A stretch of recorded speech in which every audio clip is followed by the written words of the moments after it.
সকাল 12টার থেকে আমি পড়ছি পুরো এই ঘরটায় 12টা 20 থেকে। এখন বাজে 1:50।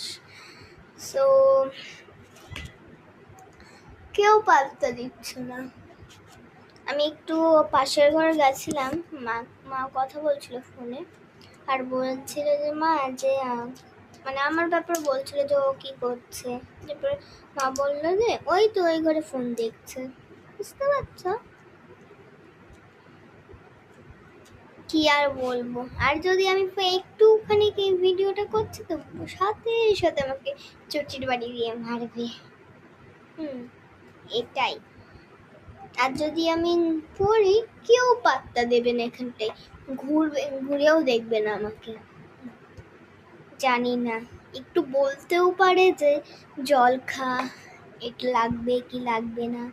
আমি এ ঘরটাকে সকাল থেকে পড়ছি, মানে দুপুর থেকে পড়ছি, আর মা কাজ করছে, আমার দিকে একবারে ঘুরেও তাকায়নি, শুধু কাজের কথা বলছে। আমি বলছি যে মা আমি পড়ছি, আর বলছে যে কি পড়া আমার জানা আছে, আগে এই কাজটা কর। তোমাদের সাথেও কিরম হয় কমেন্টে প্লিজ জানিও। আমার তো এরমই হয়, জানি না কি হবে। ঠিক আছে, রাখো, বাই।